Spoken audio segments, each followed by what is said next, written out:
Et donc ensuite est venue l'idée du site internet. J'avais commencé à faire mon positionnement LinkedIn, parce que LinkedIn pour moi est un vrai canal d'acquisition chez les restaurateurs. Et j'ai eu un appel où un restaurateur m'indiquait, mais je vois vos posts LinkedIn, je vois que vous êtes positionné restaurateur, on a un beau hôtel-restaurant en plein cœur de la Vendée, voilà, on en a un peu marre, on veut changer de vie. Il nous faut quelqu'un qui est spécialisé dans le monde de la restauration, mais je vois que c'est le cas sur votre LinkedIn, mais votre site internet, en fait, il dit le contraire. Et pour refaire un peu l'histoire à l'envers, c'est qu'à l'époque où j'avais justement voulu développer les startups, j'avais fait appel à un ami qui m'avait fait un site, voilà, un peu à l'arrache. Ça faisait le taf, quoi, vite fait. C'était un site un peu vitrine, vraiment, il y avait juste Louis Pinet, ma tête, un petit wording, et puis ensuite quelques prestations, mais qui ne collait plus du tout avec ce que je voulais créer, et ce que je voulais représenter. Et c'est là où je me suis dit, mais si lui il m'appelle, il me dit qu'il a vu cette différence, et que ça lui a mis en fait un questionnement sur ma capacité à traiter le dossier, combien il y en a qui en fait m'ont pas appelé et qui sont passés à autre chose. Et c'est là où je me suis dit, ok, là il faut agir tout de suite, et donc tout de suite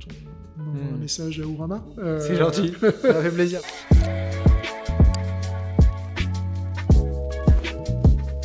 Salut Louis.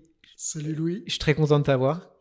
Alors pour ceux qui ne connaissent pas Louis, c'est déjà, j'ai eu la chance de te compter parmi les clients d'Ourama, mais tu es aussi un avocat qui a un positionnement, et c'est aussi pour ça que tu es là, parce que tu as un positionnement qui est très particulier, et on ne le dit pas assez, ou du moins on n'en parle pas assez, je trouve. On parle de réseau, on parle de développement via du marketing, via de la communication, on parle de LinkedIn, etc. Mais la base de tout, avant même de réfléchir à tout ça, c'est à qui je m'adresse. Et toi, tu as un positionnement qui est bien à toi. Tu accompagnes en droit des affaires, en tant qu'avocat, les restaurateurs. Et c'est une réflexion, et c'est pour ça que je suis content de t'avoir, parce que tu vas pouvoir partager cette réflexion à tes confrères et tes consoeurs, que tu as longuement réfléchi, très mûri, et quand tu en parles, je trouve que c'est très clair. Ça va permettre, je pense, à beaucoup d'avocats qui se lancent, ou d'avocats collaborateurs, ou même de cabinets un petit peu plus établis, mais qui commencent un peu à s'essouffler, à se dire, tiens, comment je peux reprendre en main mon activité via mon positionnement de base, mon positionnement stratégique. Donc voilà, je te laisse te présenter, on a plein de choses à se raconter, et puis merci d'être là. Merci beaucoup pour l'invitation, Louis. Alors effectivement, on va se concentrer sur le positionnement, et ce positionnement que j'ai choisi, qui est d'accompagner au quotidien les restaurateurs, des chefs d'entreprise à part. Et cette réflexion sur le positionnement, cette décision d'accompagner les restaurateurs, elle vient pas de nulle part, mais elle n'a pas été faite en un soir. Okay. C'est vraiment une construction qui s'est établie. Et donc, on va refaire l'historique. Ouais, présente-toi déjà, comme ça, ça va nous permettre de comprendre. Et donc, moi, je suis avocat en droit des sociétés à Nantes, au barreau de Nantes. Donc maintenant, je vais avoir bientôt 6 ans de barreau, donc avocat individuel. Et donc, voilà, j'accompagne au quotidien ces restaurateurs. Et donc, ce qui est extrêmement important, je trouve, dans la réflexion du positionnement, c'est que, en fait, on se la pose souvent en tant qu'avocat, en tant que collaborateur, parce que je me posais ces questions-là quand j'étais collaborateur. Ouais. J'ai commencé à développer ma clientèle personnelle quand j'étais collaborateur. Et relativement tôt, en fait, en qualité de collaborateur.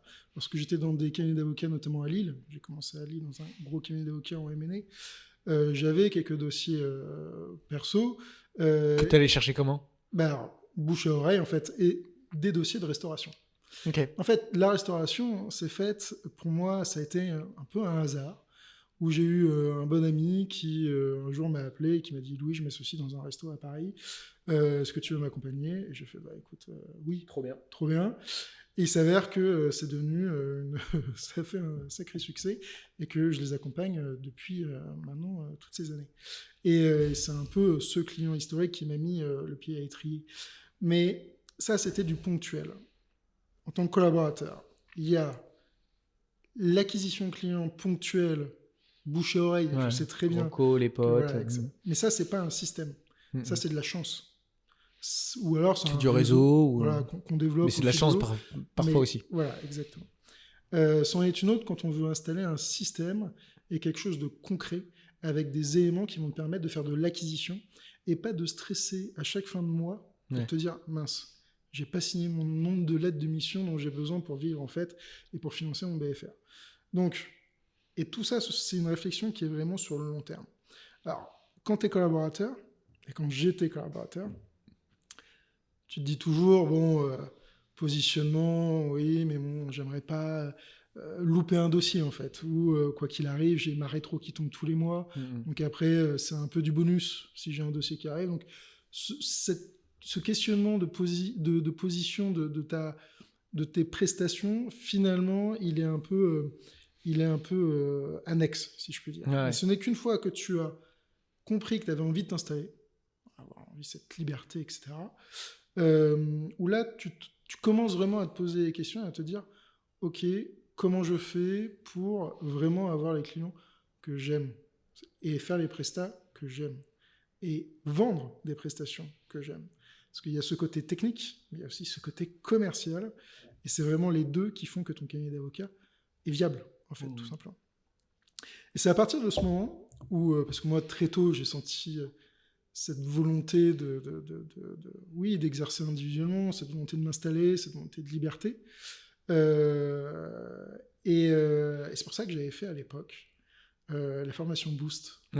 Formation Boost d'Anomia, qui n'existe plus. Qui n'existe plus, mais bon, je l'avais faite en 2022. Du coup, c'était Valentin qui donnait, Valentin et Jérôme. Et il y avait quelque chose de récurrent qui arrivait à cette formation. C'était clairement le positionnement. Et je me rappelle Valentin qui n'arrêtait pas de nous dire, mais dès que vous avez trouvé un bon positionnement, ça sera beaucoup plus clair ensuite pour pouvoir en fait trouver vos clients, leur parler, communiquer sur LinkedIn par exemple, trouver des posts qui vont vraiment parler à votre audience. Parce qu'à partir du moment où on trouve notre audience, forcément c'est beaucoup plus simple derrière pour faire des actions de communication, faire rassembler une communauté. Alors une communauté, évidemment, c'est un peu spécial de dire ça pour des avocats. C'est une audience. Mais en soi, c'est des cibles. Quand je parle de cibles, c'est vraiment des prospects sur lesquels on peut potentiellement signer des missions. Et ça vaut de l'or en fait, parce que c'est le chiffre d'affaires de demain. Il ne faut jamais sous-estimer le chiffre d'affaires de demain. Donc, une fois qu'on a compris ça, on s'y met. Mais c'est pas si simple de trouver ce positionnement. Du coup, toi, c'est... Comment tu t'es dit justement, tiens, parce que j'imagine que tu as eu plein d'idées. Je me trouve, tu vas me dire, il y a eu d'autres idées sur lesquelles tu as failli te positionner. Et comment quelqu'un qui est aujourd'hui, tu vois, collab ou individuel, peut trouver son positionnement, parce qu'il y en a plein de gens. Tu sais, alors déjà, il y a quelque chose, je vais te dire un truc, j'ai fait plein d'erreurs. Ok, mais c'est bien justement. Mais si on peut les éviter pour certains. J'ai fait plein d'erreurs, je vais continuer à en faire, c'est clair. Mais c'est comme ça qu'on apprend et il faut être humble vis-à-vis de la construction de ton cabinet en fait. Mais en même temps, il ne faut pas non plus ne rien faire et se laisser avoir par le temps et se dire je le ferai un jour et en fait tu le fais jamais. Et donc, moi typiquement, j'ai fait une erreur qui était au tout début. J'ai voulu faire comme beaucoup d'autres confrères, et notamment jeunes collabs, j'ai voulu développer dans les startups, faire de levée de fonds dans les startups, etc. Donc j'avais envoyé plein d'emails à toutes les technopoles, à tous les incubateurs du Grand Ouest, etc. pour essayer de faire des formations, essayer d'avoir les start-upers comme ça. Et puis en fait, j'ai réussi à en avoir un ou deux dossiers. Mais pas du tout de quoi faire, de quoi vivre et de créer un cabinet. Tu t'étais positionné sur une localité, finalement. Comment t'arrivais à définir ça ?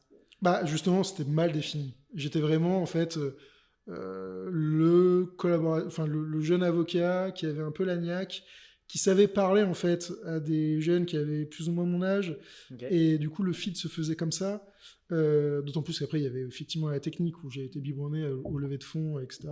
Vis-à-vis de ce type d'opération. Donc il y avait vraiment un bon feeling, mais en fait ce que j'ai vite compris, c'est que la plupart de ces technopoles, la plupart de ces incubateurs avaient déjà des partenariats avec des gros cabinets.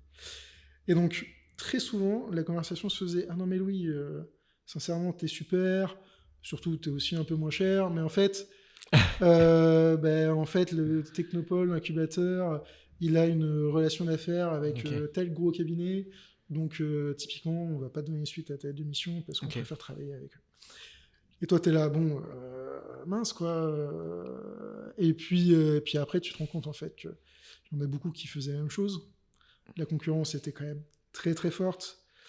Et puis aussi un autre sujet, c'est qu'il n'y a pas, notamment en province, sur le Grand Ouest, alors Nantes est quand même un Eldorado vis-à-vis des startups, il y a quand même de belles opérations, Ouais. etc. Mais globalement, c'est quand même relativement... Enfin, le nombre d'opérations est quand même beaucoup moins élevé. Et donc à partir de là, je me suis dit, mince, enfin là, très clairement, il faut que je réfléchisse à autre chose. Et avec toute cette réflexion, mais qui a pris du temps. Encore une fois, ça ne se fait pas vraiment en quelques jours. Moi, j'ai mis 1 an et demi, très clairement. Ok. J'ai mis 1 an et demi à réfléchir. Alors évidemment, j'avais aussi ma collaboration à côté, hein, donc c'est ça qui aussi me permettait Mais de... ça, c'est important de le dire, je trouve, tu vois. De se dire, au lieu de se lancer corps et âme comme ça, bah, prendre sur soi et se dire, je reste en collaboration pour réfléchir à mon projet.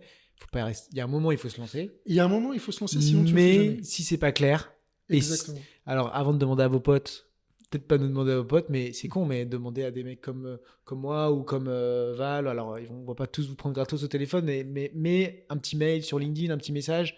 Il y a plein de coachs sur ces sujets qui auront plaisir de vous aider, sans forcément, je parle pas de payer un abonnement ou quoi que ce soit, hein, juste discuter.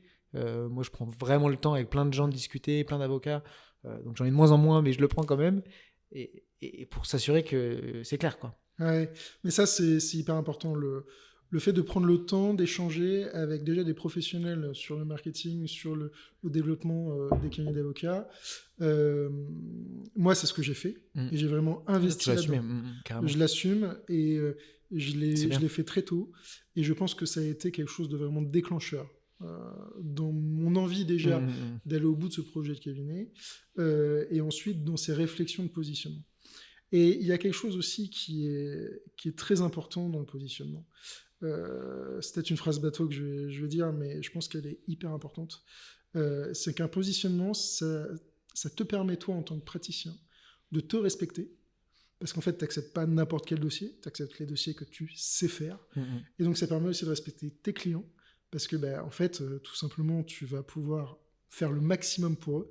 Et ça permet aussi de respecter ton cabinet, donc ta structure, même si tu es individuel, tu as une structure, qui est de dire, je fais du chiffre d'affaires, et vu que je fais un positionnement avec des clients que je connais, et donc des prestations que je maîtrise, je gagne de l'argent, je fais de la marge. Et il n'y a pas de honte, je pense, à le dire. Attends, un spécialiste, il coûte plus cher, hein, pas de Exactement. Ça, exactement.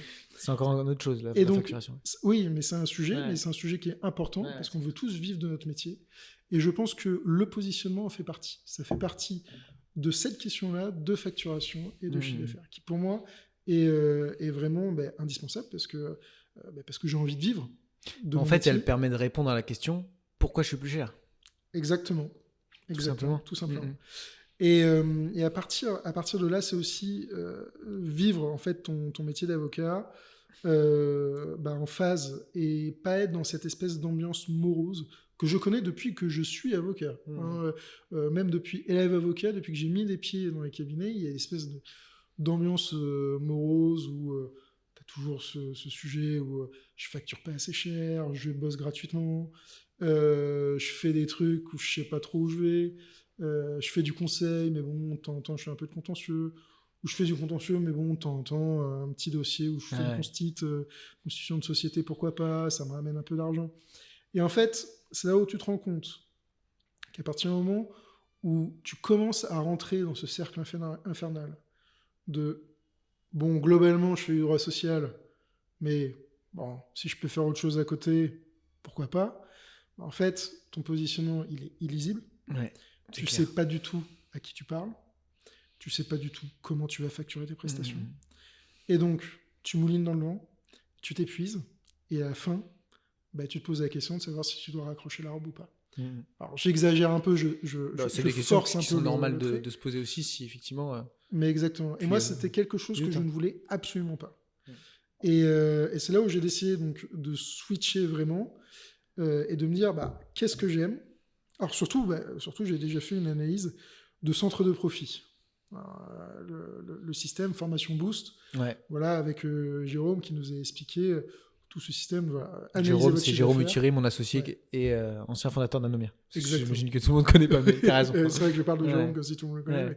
Mais, oui, effectivement. Les centres de profit, excuse-moi. Ouais, et les centres de profit, donc analyse de ton chiffre d'affaires, centre de profit, et il s'est avéré que la restauration faisait partie de plus de 70% de mon chiffre d'affaires.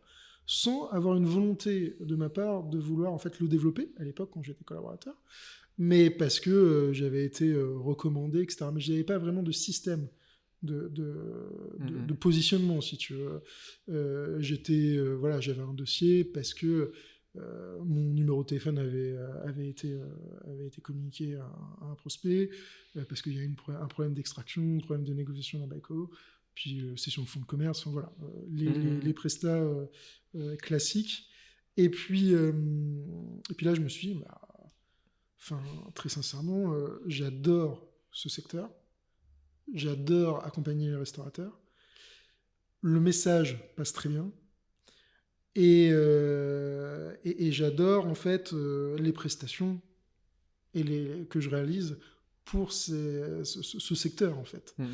Et là je me suis dit mais c'est là donc il faut que je me lance. Ouais, tu avais un alignement des... Il y a un alignement des planètes. Ouais. Et puis aussi il y a un autre sujet qui est le sujet concurrentiel. Aujourd'hui il y a peu d'avocats en France qui sont positionnés vraiment full restauration. J'en ai dénombré 5-6.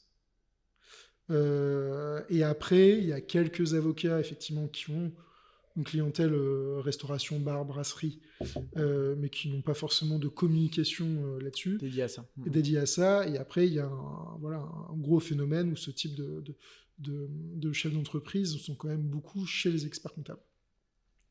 Et donc, il y a un boulevard de communication.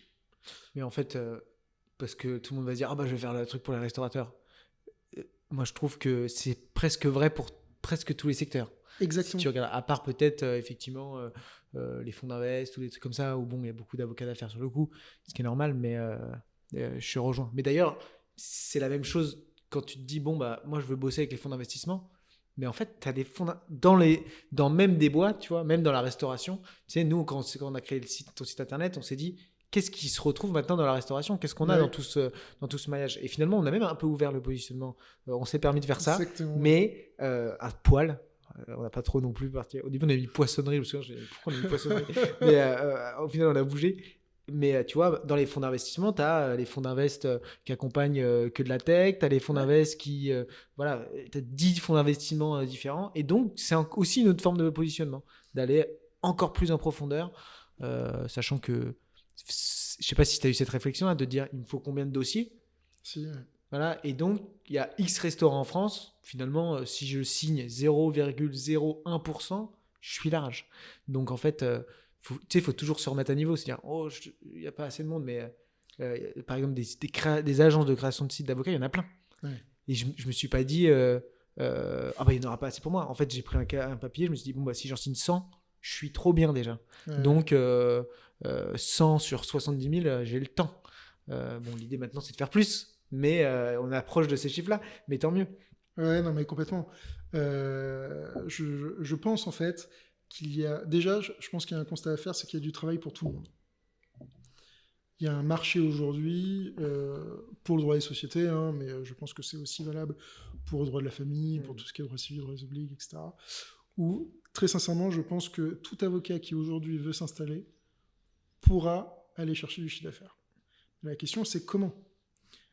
Parce qu'on est un marché qui est concurrentiel par nature, et parce que il faut être visible vis-à-vis de ce marché concurrentiel.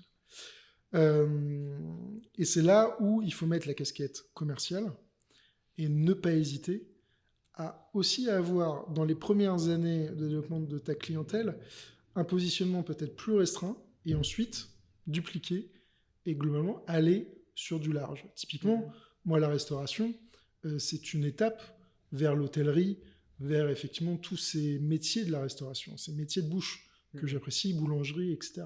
Donc il y a un vrai cheminement, une vraie réflexion sur qu'est-ce que sera le cabinet plus tard. Aujourd'hui, il est ce qu'il est, et j'en suis très content, et j'en suis très fier, et je veux le développer encore plus. Et notamment, c'est ce que tu disais aussi pour les fonds d'investissement, que je connais bien, puisque j'ai été dans des cabinets, j'ai exercé en tant que collaborateur. Tu pourrais dire si j'ai de la merde comme ça. Oui, j'ai été collaborateur dans des cabinets d'avocats qui pratiquaient pratiquement exclusivement pour des fonds.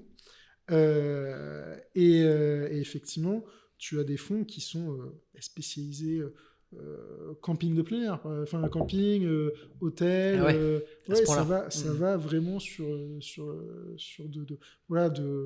secteur de l'alimentation. Parce que eux ils conseillent derrière les campings, donc si tu as fait, c'est pareil, si tu as fait 10 000, si tu as accompagné 10 000 boîtes différentes, même s'il y a des patterns qui se rejoignent, bon, si tu as accompagné une agence marketing, moi je suis preneur plutôt que effectivement des campings. Ah ben oui, évidemment.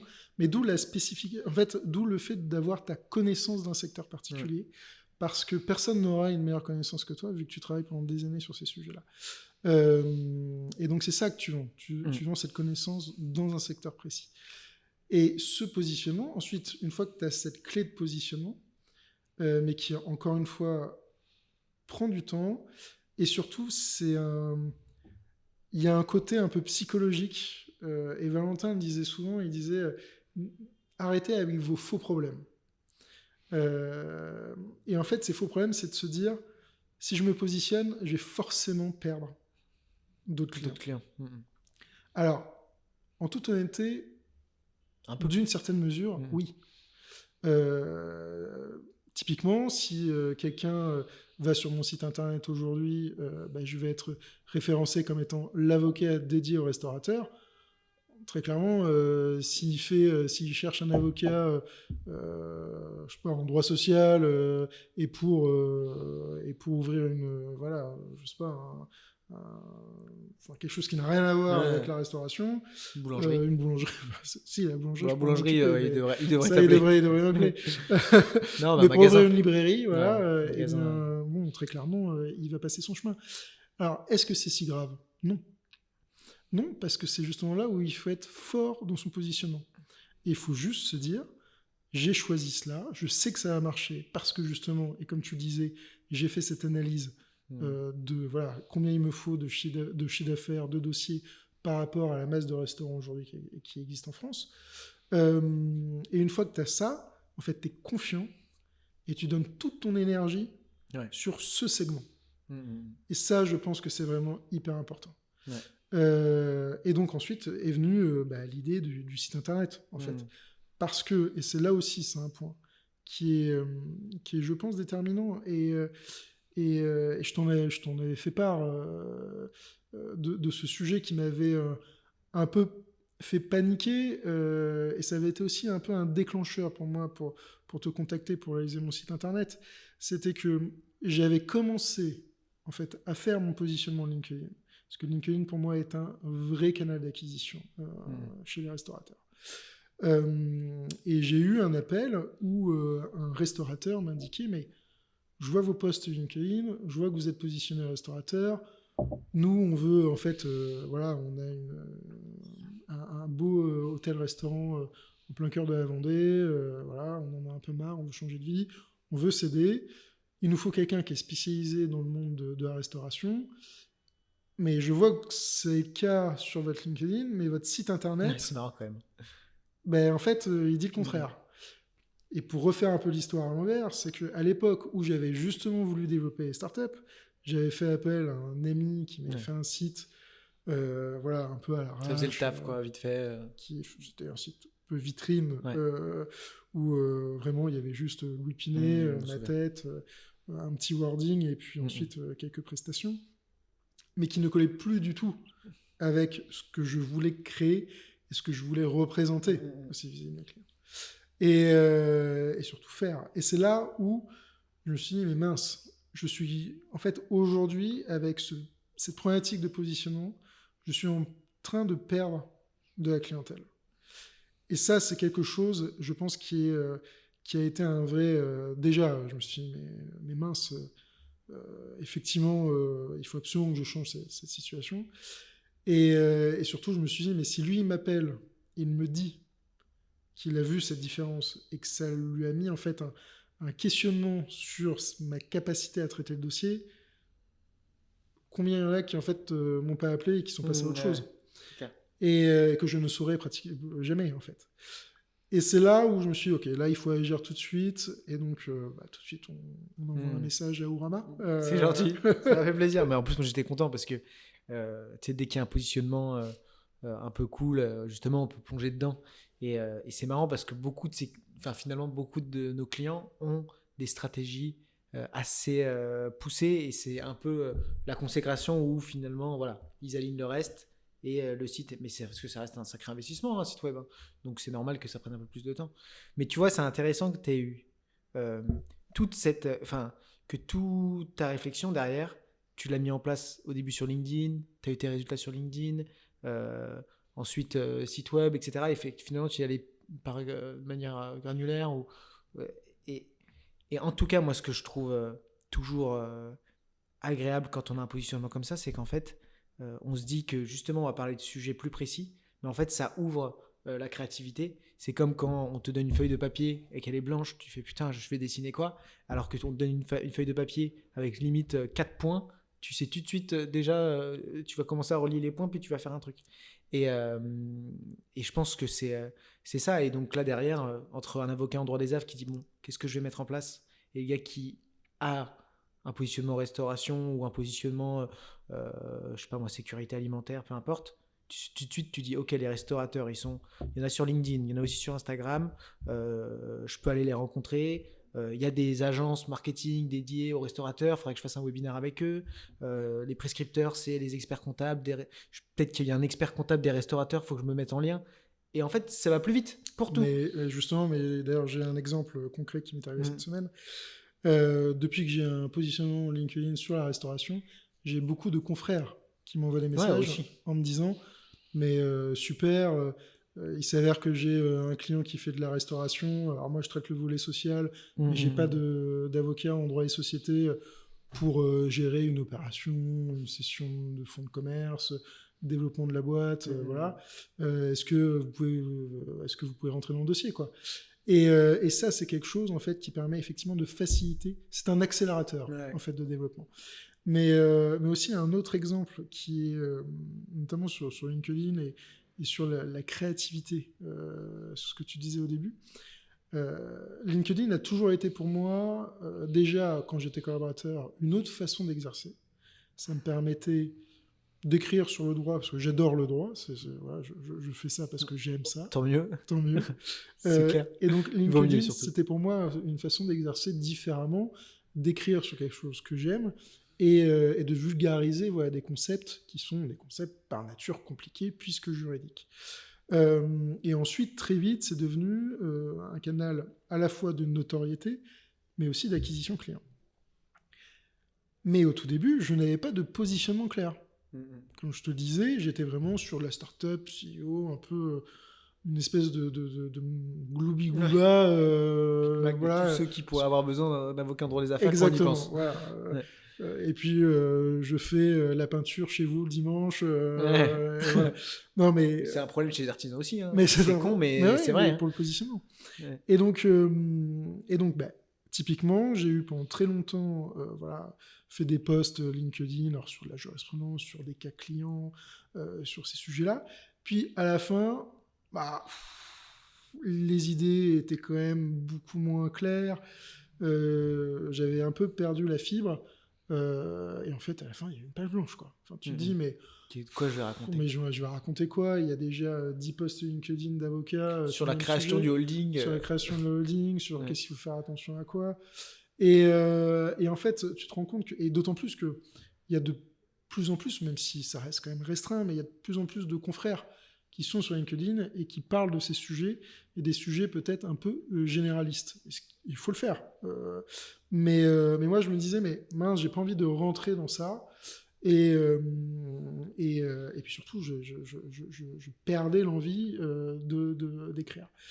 Et en fait, j'ai eu une période, pendant 6 mois, 8 mois, où je n'avais plus l'envie d'écrire sur LinkedIn. Ce qui a eu une conséquence aussi importante, c'est que j'ai perdu un canal d'acquisition, tout simplement, qui était à la base quand même un canal très important pour moi.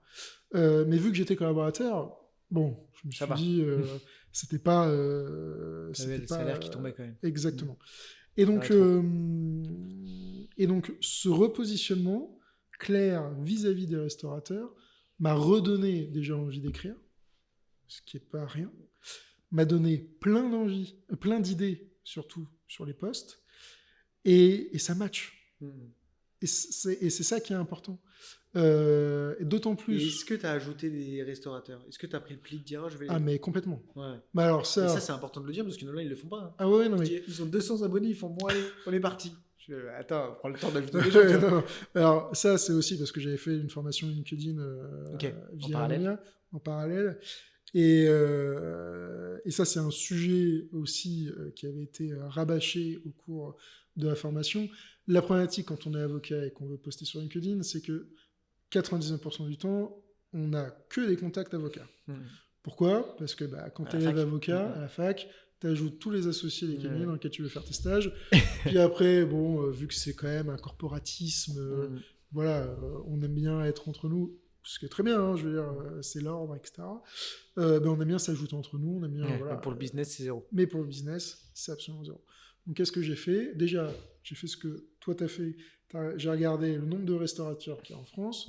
Bon, il y en a 200 000 en France, donc ça va, j'ai de la marge. D'autant plus que la France est un pays qui aime bien la restauration. Ouais, c'est clair. Donc, voilà. Combien ouvre, combien ferme par an, et ça doit être aussi un sacré chiffre. Oui, il y a une sacrée... Alors, c'est vrai qu'il y a une sacrée turnover, perte. Il y a un sacré turnover.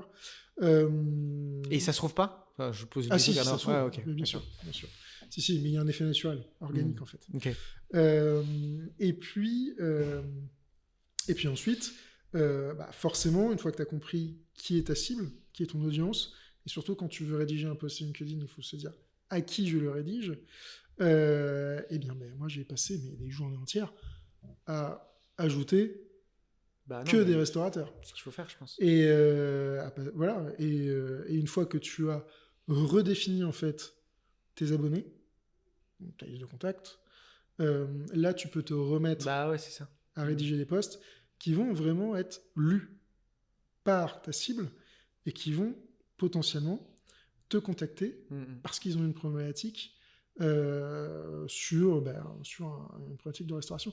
Mais typiquement, et c'est là où aussi c'est un élément important à dire, c'est que le nombre de vues d'un post n'a aucune corrélation avec le chiffre d'affaires qu'il peut t'apporter. Ah oui, c'est clair. Moi, j'ai fait un post à 100 000 vues qui m'a rapporté 0 €. J'ai fait un post à 3 000 vues qui m'a rapporté 15 000 €. Ouais, mais ça n'a rien à voir. Hein. Non, mais il faut vraiment décorréler. Il faut pas se dire j'ai fait que 3 likes. Nous, des fois, tu vois, par exemple, on va parler quand tu vas parler un peu d'échecs ou de problématiques, les gens vont pas trop liker parce qu'ils veulent pas qu'on les identifie à des échecs. Alors qu'en fait, quand tu es avocat, tu parles presque beaucoup, pas la majorité du temps, c'est des échecs et qu'est-ce que je peux faire pour régler ça. Et c'est vrai que, tu vois, nous, quand on parle par exemple des collaborateurs, le statut de collaborateur, Eva, par exemple, elle fait des scores, mais abominables et personne like. Mais parce que personne ose. Les associés ne vont pas liker parce qu'on tape sur leur statut ou alors on tape sur potentiellement leur marque employeur.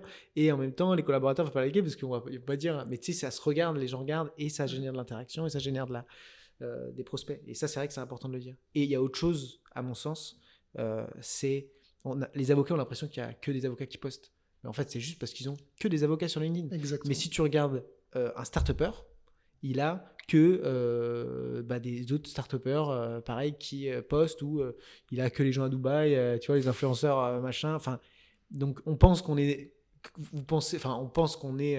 abondé déjà par l'info juridique. Mais en réalité, c'est une petite partie de ce qui est publié. Hein.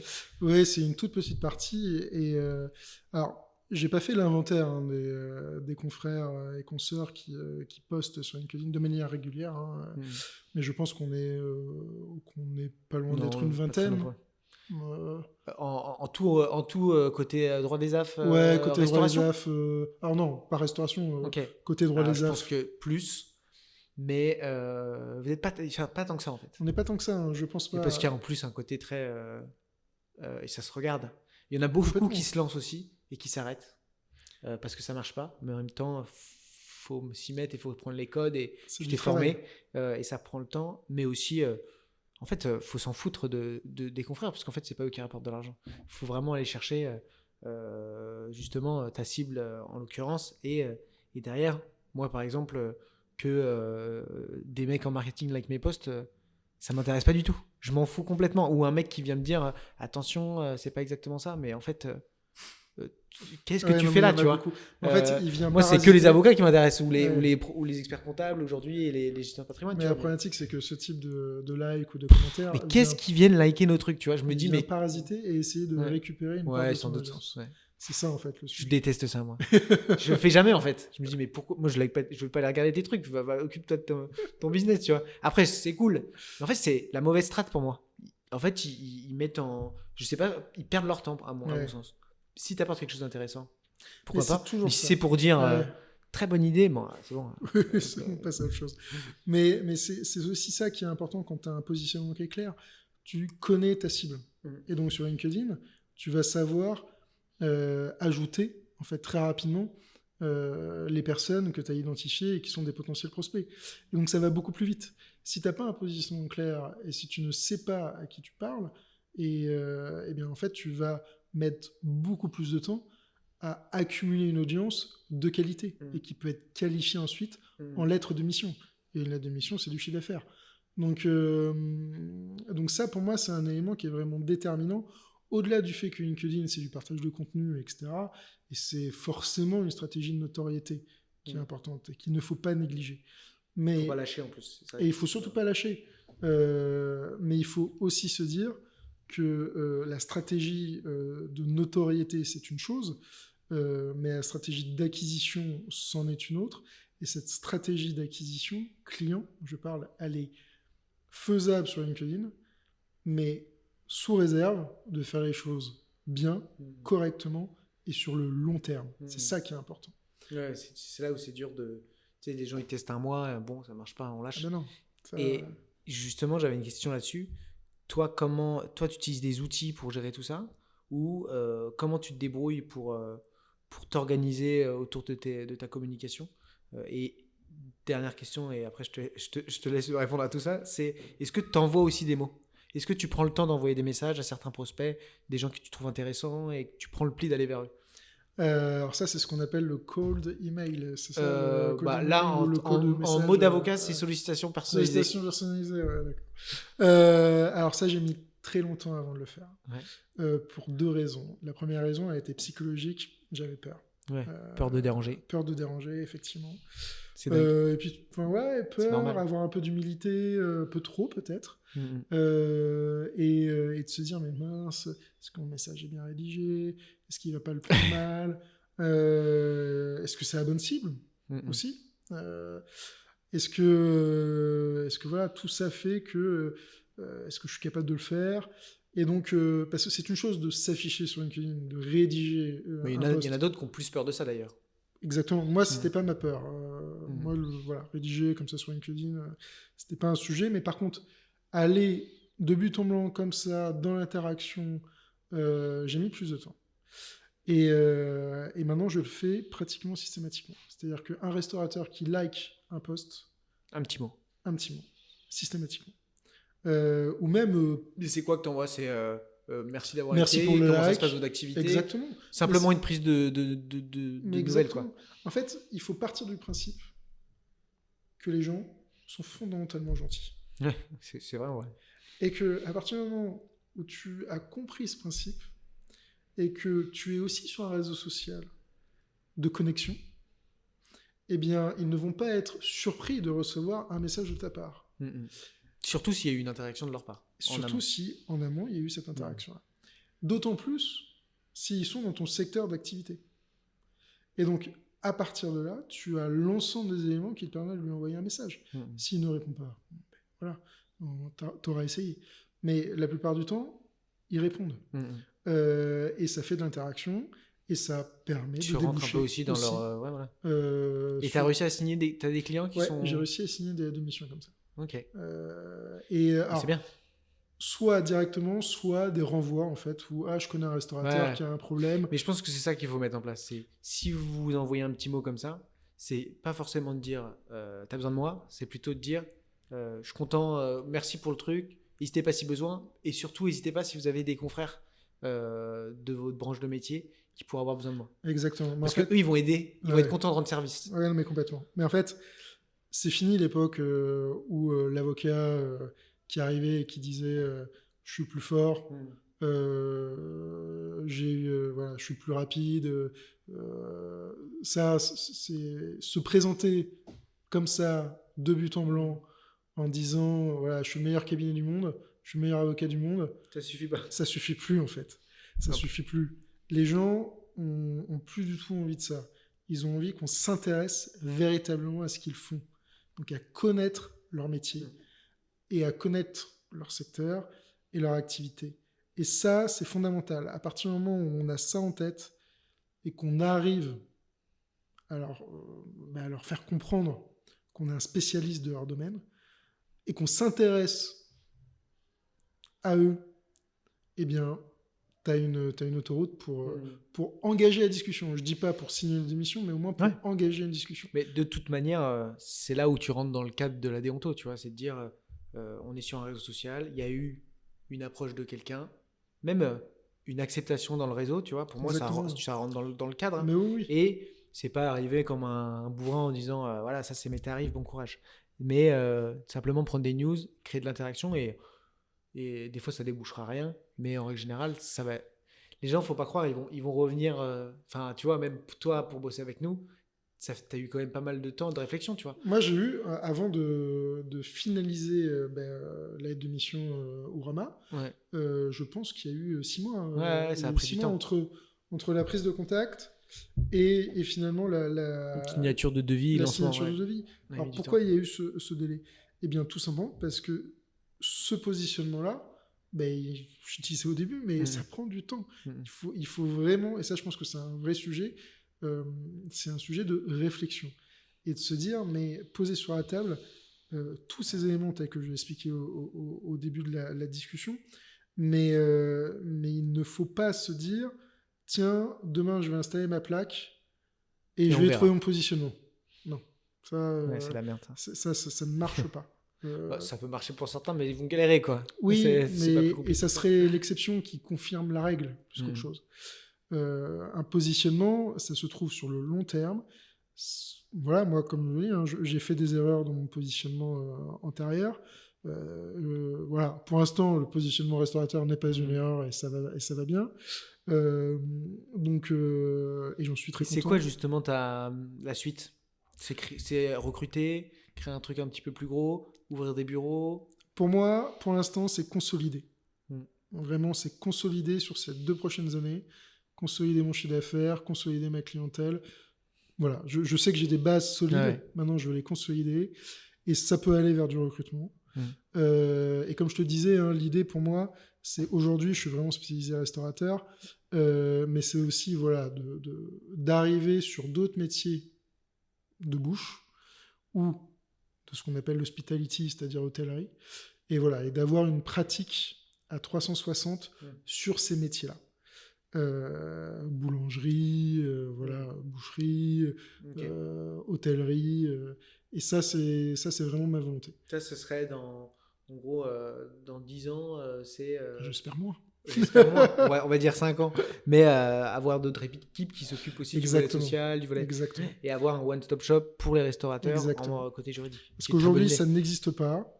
Il n'y a pas de boutique, en fait, en France, dédiée vraiment à l'ensemble de ce corps de métier, de ce secteur. Comme je disais, du coup, tu es ouvert à des associations, justement? Aujourd'hui, je suis ouvert à tout. Les opportunités... Quelqu'un qui viendrait, moi, je pourrais gérer ce côté-là, je connais bien le truc, le projet me semble clair. Pourquoi pas? Aujourd'hui, moi, je suis dans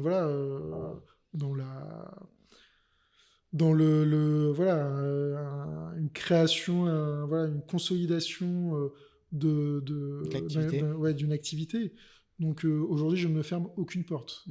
Mais j'ai mon plan de développement et pour l'instant, je me fixe à ce plan de Ouais. développement. Et il est hors de question pour moi de... Moi, je pense que la vision elle est bonne dans le sens où tu vois que tu as une boule de neige qui est en train de rouler, qui est en train de Exactement. grossir. De plus en plus, j'imagine, de roco, de bouche à oreille. C'est ça. Tu en parlais tout à l'heure, mais c'est marrant parce que tu me disais ça s'est bien passé de début juin à février. Et en fait, tu me donnais des très courtes. Tu sais, finalement, dans une année, il se passe plein de choses. Mais quand tu prends les trucs à la semaine, c'est vrai que des fois, tu peux dire putain, j'ai rien signé cette semaine, c'est la merde. Et en fait, la semaine d'après, boum, il y a 30 000 qui tombent et tu fais bah en fait, tout va bien. Et en fait, la semaine, tu vois, là, j'ai refait nos chiffres, j'étais putain, il faut qu'on signe et tout, c'est la merde. Et la semaine prochaine, je vais être là. Putain, il y a trop de projets, comment on fait? Et après, finalement, tout se passe bien. Non, j'ai eu exactement ce sentiment. Ouais. Mais c'est aussi, bon, ça fait partie de la vie de tout entrepreneur. Hein, Bah, c'est clair. Et effectivement, j'ai eu, en fait, au moment de mon repositionnement, j'ai eu voilà, un flot de lettres de mission et donc un flot d'activités. Tu t'es dit, ça y est, maintenant c'est tout le temps comme ça. Exactement, boum, je me suis dit, waouh, ça va être super, c'est génial. Et il y a une espèce aussi d'adrénaline qui vient là-dessus. Et qui est extrêmement voilà, addictive. Tu as envie d'aller... Moi, je me lève le matin, c'est pour aller voilà, défendre mes clients, aller faire signer des missions, aller chercher du chiffre d'affaires.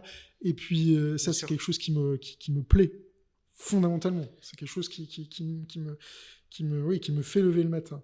Et ensuite, effectivement, voilà, fin janvier, j'ai eu une période un peu plus calme. Et là, je me suis dit, mince, qu'est-ce qui se passe franchement, fin janvier, début début février. février. Choix, j'aurais dû rester sur les startups. C'était, j'avais mon récurrent, donc ça allait. En plus, tu as du récurrent. C'est vrai que c'est ça aussi qu'il faut peut-être réussir à mettre en place. Voilà, j'avais du récurrent, donc il n'y a pas de problématique là-dessus, mais c'est vrai que l'entrée de nouveaux dossiers avait été un peu ralentie. Et je me suis dit, mince, qu'est-ce qui se passe? Alors, c'est vrai que j'avais moins posté sur LinkedIn. C'est vrai que voilà, il y avait 2-3 sujets où j'avais été peut-être un peu plus pris sur les dossiers récurrents. Et puis finalement, là, ça a repris. Et j'ai re-signé de nouveau. Mais c'est la problématique des dents de scie. Et pour essayer de lisser tout ça, quand tu as un cabinet individuel, c'est quand même relativement compliqué, mais tu as des leviers. L'un des leviers que tu as d'ailleurs mis en place pour mon cabinet, c'est notamment les Google Ads. Comme ça. Voilà. Bon, là, en l'occurrence, il ne cartonne pas des masses encore. Non, le mien ne cartonne pas des masses. Mais ça se permet. C'est tout jeune. Hein, oui, c'est tout jeune. Mais c'est un bon exemple. C'est-à-dire que pour d'autres confrères, ça peut être aussi un élément extrêmement intéressant de développement. Et justement, mais il y en a, c'est un truc de fou. Hein. Mais oui, voilà. Et ce que tu me disais, c'est-à-dire que pendant une période où tu es vraiment sous l'eau, tu peux diminuer ton budget et pouvoir te concentrer. Google Ads, c'est de la publicité en ligne pour ceux qui ne l'auraient pas forcément. Et concret, on met un budget, et en fonction des mots-clés, tapez, vous apparaissez. Potentiellement, les gens vous appellent. Et il y a encore des gens qui cliquent sur les pubs. Et on a vraiment, nous, tu vois, des super résultats là-dessus. Des fois, du x10, c'est abusé. Mais pour moi, effectivement, tu as raison. C'est un levier que tu tires, que tu rabaisses. Et ça te permet de mieux gérer cet afflux-là. Moi, j'aurais tendance à toujours laisser ouvert parce que comme ça. Mais bon, en réalité, non. Mais c'est c'est juste une image pour voir comment on peut gérer en fait le flux entrant. Je connais pas trop d'autres leviers qui ont justement cette capacité à pouvoir. Parce que tu vois, je trouve que arrêter de poster, c'est une très mauvaise idée. Parce moi, j'en ai fait les frais. Bah ouais, c'est quand même une vague que tu crées. Et le jour où tu as vraiment arrêté, finalement, il va y avoir un creux. Et c'est ce que tu veux éviter. En réalité, c'est la pire chose, les creux. Parce que la boule au ventre, le machin, le stress. Alors que quand on est débordé, au moins, et qu'on a signé plein de trucs, au moins, voilà, on sait qu'on va manger à la fin du mois. Mais justement, je voulais arriver aussi sur ce point-là, c'est en termes de prod, tu vas de plus en plus vite aussi, j'imagine. Parce que tu commences à avoir vu plus ou moins tous les scénarios et ça va... En fait, ça va beaucoup plus vite. C'est-à-dire que, bon, déjà, c'est du temps. Il faut être aussi... c'est un marathon. Il faut le voir comme un entraînement, aller à la salle de sport ou se donner des créneaux horaires. Moi, je me donne 1 heure de temps en temps, je bloque mon agenda et je me mets à rédiger des posts que ensuite j'enregistre sur LinkedIn et comme ça, ça me permet de remplir 2 semaines, 3 semaines à l'avance. Mais avant d'en arriver là, j'étais un peu en mode artisanal. J'avais une idée, tic, je rédigeais mon post et je postais tout de suite. Moi, je suis encore comme ça. Mais alors, ça m'arrive. Non, mais ça m'arrive. C'est clair. Mais, Et des fois, et c'est d'ailleurs les meilleurs de ton temps. Ouais, c'est les meilleurs, je trouve. Mais effectivement, une fois que tu commences à avoir une expérience de poste, si je peux appeler ça comme ça, tu vois un peu les postes qui marchent et ceux qui ne marchent pas. Et ensuite, tu peux avoir typiquement des archétypes. Moi, typiquement, j'ai un archétype sur la jurisprudence. J'ai un poste que je refais tout le temps. C'est tu connais un dirigeant qui a perdu 600 000 €. Et puis après, je déroule sur l'explication de l'IJP. Une accroche qui est intéressante, qui donne envie d'expliquer. Et c'est typiquement sur un de ces posts où j'ai fait plus de 100 000 vues quand j'ai commencé sur LinkedIn, qui m'avait rapporté 0 €, encore une fois. Il faut que tu arrêtes de le faire. Il faut que j'arrête de le faire, mais... Non, mais en fait, tu rapportes maintenant. Maintenant, il pourrait y rapporter peut-être pour les restaurateurs. Mais effectivement, c'est beaucoup d'efforts. Mais à partir du moment où tu as ces archétypes de postes, et puis aussi forcément des sujets qui te plaisent, forcément, ça va beaucoup plus vite. Et donc, tu peux poster beaucoup plus par semaine, par mois, en fonction de ce que tu as décidé. Et puis ensuite, créer de l'interaction, créer des vues, et surtout, envoyer tout ce petit monde vers ton site internet pour convertir un maximum. C'est ça qui est important, c'est créer ce cercle vertueux. Et ça prend du temps, mais ça peut aller aussi relativement rapidement si c'est bien fait. Donc, c'est toujours une question de ligne de crête, et puis où est-ce que tu mets le curseur, de ce que tu as envie, de combien de contenu tu vas poster, de compréhension aussi de l'attente de ton audience. Je pense qu'en plus, pour les restaurateurs, tu peux un peu te lâcher. Oui. Faire avoir une plume un peu cool. Complètement. L'idée, c'est pas d'être hyper chiant, parce que sinon, personne ne va te lire, du moins sur cette cible-là. Non. Puis d'autant plus qu'en fait, c'est vrai qu'aujourd'hui, en droit et société, je ne connais aucun avocat qui poste sur LinkedIn des éléments sur restaurateur.